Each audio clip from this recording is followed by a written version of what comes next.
අපි හැමෝම නම් පාවිච්චි කළාට ඒ නමෙන් අපේ පරම්පරාව ගැන කියන ඇත්ත කතාව දන්නේ හරිම අතලොස්සයි. විශේෂයෙන්ම ඔබේ වාසගම අවසානයට ගේ අකුර තියෙනවා නම් ඔයාලත් මේ වීඩියෝව අනිවාර්යයෙන්ම බලන්න ඕනේ. මොකද ඔබේ මුතුන් මිත්තන් කවුද? ඔවුන් කරපු රහසිගත රැකියාවන් වගේම ඔවුන් ජීවත් වුණු අපූර්ව පරිසරය ගැන ලොකු කතාවක් ඒ නම ඇතුලේ හැංගිලා තියෙනවා. අතීත ශ්‍රී ලංකාවේ අද වගේ දිග වාසගම් තිබුණේ නැහැ. එදා මිනිසුන් තමන්ව හඳුන්නා ගත්තේ තිස්ස, අබය, මහානාම් වගේ තනි නම් වලින්. නමුත් ජනගහනය වැඩි වෙද්දී එකම නම තියෙන පුද්ගලයන් කිහිප දෙනෙක් හමු වුණා. මේ අයව වෙන් කරලා හඳුනා ගන්න තමා තමන් පදිංචි ගම හෝ පරම්පරාව නමට ඉදිරියෙන් එකතු කරගත්තේ. ශ්‍රී ලංකාවේ වාසගම් ගැන කතා කරද්දී අපට මගහැරිය නොහැකි තවත් වැදගත් පැත්තක් තියෙනවා. ඒ තමයි කුල ක්‍රමය හා වාසගම අතර තියෙන සම්බන්ධය. අතීතයේ ලංකාවේ සමාජයේ බෙදිලා තිබුණේ රාජකාරී ක්‍රමය මත පදනම්ව. ඒ කියන්නේ එක් එක් පවුල් පරම්පරා ගණනාවක් තිස්සේ රජුට හෝ රටට ඉටු කළ විශේෂිත සේවාවන් තිබුණා. අන්න ඒ වෘත්තීය හෝ සේවය පසුව ඔවුන්ගේ වාසගම බවට පත් වුණා. සිංහල සම්ප්‍රදායට අනුව නමක මුලට එන මේ වාසගම බොහෝ විට අවසන් වෙන්නේ ගේ අකුරෙන්. මෙයින් අදහස් කරන්නේ ඒ පරම්පරාව පැවත එන නිවස හෝ පෙළපත ගැන. ඔබේ වාසගම් පටන් ගන්නේ මුදියන්සේලාගේ කියන වචනයෙන්ද? එහෙනම් ඔබ පැවතෙන්නේ එදා රජමාලිගාවේ ඉහළම පුටු හෙබ වූ ප්‍රභූ පරම්පරාවකින්. මුදලි කියන තනතුරට උන්නාන්සේ කියන ගෞරව පදේ එකතු වෙලා තමා මුදියන්සේ හැදිලා තියෙන්නේ. ඒ වගේම තමා ආරච්චිලාගේ කියන නම. අද කාලේ පොලිස් ස්ථානාධිපතිවරයෙක් කරන වැඩේ එදා ගමේ කලේ ආරච්චිලා.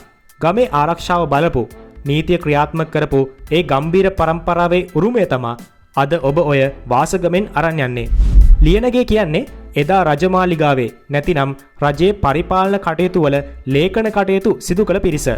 කංකානම්ගේ කියන වාසගම ලැබිලා තියෙන්නේ වතුයායක හෝ වැඩබිමක වැඩ කරන පිරිස පාලනය කරන පවුල් වලට. රන්, රිදී වගේම යකඩ ආශ්‍රිත සියුම් නිර්මාණ කළ ශිල්පීන්ට හා ගොඩනැගිලි නිර්මාණ ශිල්පීන්ට ආචාරිගේ කියන වාසගම ලැබිලා තියෙනවා. ගමේ පාරම්පරික දේශීය වෙදකම පරම්පරා ගණනාවක් කරගෙන ආව පවුල් වලට වෙදගේ කියන නාමය ලැබිලා තියෙනවා. ස්වර්ණාභරණ නිර්මාණය කිරීමේ නිරත වූ රන්කරුවන්ගේ පරම්පරාව බඩල්ගේ වාසගමින් වගේම රජුගේ ඇතුන් බැලූ නැතිනම් සත්ත්වපාලන කටයුතු සිදු කළ පිරිස් වලට පන්නලගේ කියන වාසගම ලැබිලා තියෙනවා. ගුරුගේ වාසගම ලැබුණේ අධ්‍යාපනය ලබා දුන් හෝ ශාස්ත්‍රීය කටයුතු වල නිරත වූ ගුරු පවුල් වලට. පවුලක දෙවැනි හෝ මැද දරුවාගෙන් පැවත එන පෙළපතට මද්දුමගේ වාසගම ලැබිලා තියෙනවා. ඒ වගේම හේවත්ගේ වාසගම ලැබිලා තියෙන්නේ රටේ ආරක්ෂාව වෙනුවෙන් යුද්ධයට ගිය සොල්දාදුවන්ගේ පරම්පරාවට. තවත් විශේෂ නමක් තමා ඒකනායක. හිතන්න සේනාවම අතරමං වෙලා එද්දී තනිවම ඉදිරියට ඇවිත් නායකත්වයේ දීපු වීරයෙක් ඔබේ පරම්පරාවේ ඉන්න ඇති. අන්න ඒ නිසයි ඔබ අද ඒකනායක වුණේ. ඒ වගේම රජුට ඉතාමත් පක්ෂපාතීව රජුගේ ආරක්ෂාව වෙනුවෙන් පෙනී සිටි සමීපතම හිතවතුන්ට සහ උපදේශකයන්ට රාජපක්ෂ වාසගම ලැබිලා තියෙනවා. ඔබ රත්නායක කෙනෙක් නම් එදා රජවාසලේ මැණික් සහ රන් ආභරණ බාරව හිටපු භාණ්ඩාගාරික ඔබේ මුතුන් මිත්තෙක්. ඒ වගේම වික්‍රමසිංහ කියන නාමය සතුරන්ට සිංහෙකු වගේ නොබියව මුහුණ දුන් රණශූරයන්ට රජු දුන් පටබැදි නාමයක්. ජයසුන්දර වාසගම ලැබිලා තියෙන්නේ යුද බිමේදී ලැබූ මනරම් ජයග්‍රහණයන් නිසා ගෞරවයට පාත්‍ර වුණු සෙන්පතියන්ට. විශාල ඉඩම් ප්‍රමාණයක බදු එකතු කළ වගේම පාලනය කළ නායකයන්ට පතිරණ කියන නාමය ලැබිලා තියෙනවා. රත්න විභූෂණ ඇසූ සැනින් ඉතා ගාම්භීර නමක්. අතීතයේ රජතුමාගේ මාලිගාවේ රාජකීය ආභරණ හා ඔටුන්න බාරව සිටි නිලධාරියාට මේ නම ලැබිලා තියෙනවා. ඔබේ වාසගම රත්න විභූෂණ නම් ඔබේ මුතුන් මිත්තන් රජුගේ සමීපතම විශ්වාසවන්තයන් බව ඉන් කියවෙනවා. ඔබ කස්තුරි ආරච්චි කෙනෙක් නම් කස්තුරි කියන්නේ ඊටාම දුර්ලභ වගේම සුවඳවත් ද්‍රව්‍යයක්. ජනප්‍රවාදවලට අනුව රජතුමාට ඊටා සුවඳවත් කස්තුරි වර්ග සපයා දුන් රාජකීය සුවඳ වෙලවුන් නිෂ්පාදනයේ බාරව සිටි පවුල් වලට මේ ගෞරව නාමය ලැබිලා තියෙනවා. අදටත් මේ වාසගම ප්‍රභූ පවුල් අතර දකින්න ලැබෙනවා. මනමේන්ද්‍ර නම පිටුපස තියෙන්නේ වීර කතාවක්. යුද්ධයකදී හෝ තීරණාත්මක අවස්ථාවකදී රජුගේ සිත දිනාගත් දක්ෂ සෙන්පතියන්ට හෝ උපදේශකයන්ට රජු විසින් ප්‍රධානය කළ නමක් ලෙස මෙය හැඳින්වෙනවා.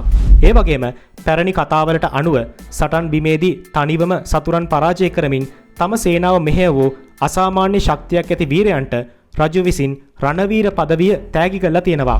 ඔබ කවදා හරි හිතුවද දිසානායක කියන නම මෙච්චර ජනප්‍රියයි කියලා? ඒකට හේතුව ඒ කාලේ රටේ හැම දිශාවකටම නායකයෝ හිටපු එක. ඉතින් ඒ හැම දිශාවකම පාලකයෝ පස්සේ කාලෙක දිසානායකලා වුණා.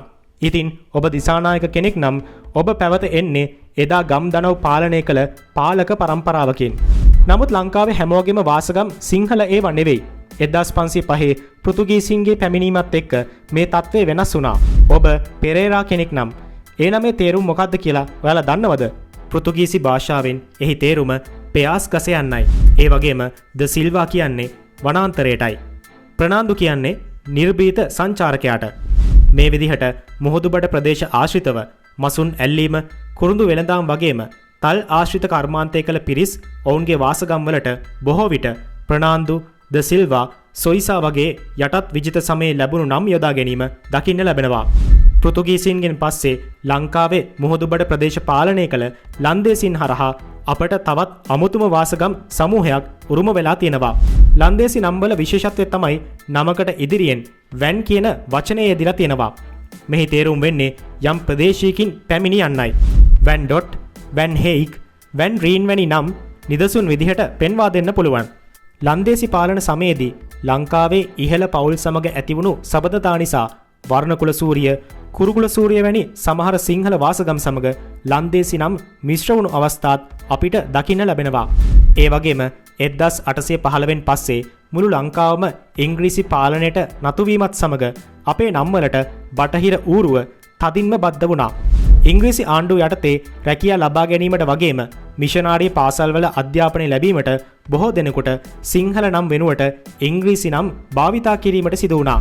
මේ නිසා විල්සන්, ස්මිත්, රොබින්සන් වගේම ජෝන්ස් වැනි ඉංග්‍රීසි වාසගම් ලාංකිකයන් අතරත් ප්‍රචලිත වුණා. ඒ වගේම සමහර ප්‍රභූ පවුල් තමන්ගේ සිංහල නම ඉංග්‍රීසි ඌරුවට ගැලපෙන ලෙස වෙනස් කරගත්තා. බණ්ඩාර බණ්ඩා ලෙසත්, රත්න රත්නම් ලෙසත් වෙනස් වුණේ මේ විදිහට. සමහර පවුල් තමන්ගේ ප්‍රදේශයේ සිටි ගෞරවනීය ඉංග්‍රීසි නිලධාරීන්ගේ නම් තම වාසගමට එකතු කරගත්තා. වයිට්, බ්‍රවුන් වගේම ග්‍රීන් වගේ ඉංග්‍රීසි වාසගම් ලංකාවට ආවේ ඒ විදිහට. ඔබ දන්නවාද ඉංග්‍රීසි පාලන සමයේදී වාසගම් ලියාපදිංචි කිරීමේදී සිදුවුණු අතපසුවීම් නිසා සමහර සිංහල පරම්පරා නාමයන් සම්පූර්ණයෙන්ම වෙනස් වුණා. සමහර විට ඔබේ වාසගම අද තියෙන විදිහට ලියවිලා තියෙන්නේ එදා සිටි ඉංග්‍රීසි ලේකකාධිකාරීවරයාට ඔබේ සිංහල නම උච්චාරණය කිරීමට නොහැකි වුණු නිසා වෙන්නත් පුළුවන්. ඒ වගේම ලංකාවේ මුහුදුබඩ ප්‍රදේශවල විදේශීය වාසගම් බහුල වෙද්දී උඩරට ප්‍රදේශවල මිනිසුන් තවමත් තමන්ගේ පැරණි හෙළ පෙළපත් නාමයන් එලෙසම ආරක්ෂා කරගෙන සිටිනවා. ඒ නිසා තමයි අපිට මේ දෙවර්ගයේම නාමයන්ගේ සුසංයෝගයක් දකින්න ලැබෙන්නේ.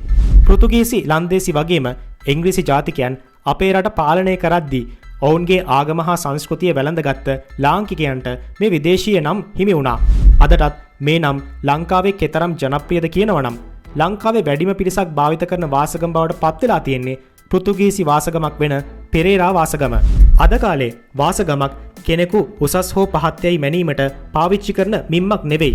අද අපි භාවිතා කරන මේ හැම වාසගමක්ම අපිට ලැබුණේ අපේ මුතුන් මිත්තන් රටට, ජාතියට හෝ රජුට කරපු විශේෂ සේවයක් නිසා. ඔබේ වාසගම මොකක් වුණත් ඒ පිටුපස තියෙන්නේ වසර 100 ගණනක අභිමානවත් කතාවක්. ඉතින් වාසගම් ගැන ඔයාලා දන්න තවත් රසවත් තොරතුරු තියෙනවා නම් පහලින් කමෙන්ට් කරන්නත් අමතක කරන්න එපා.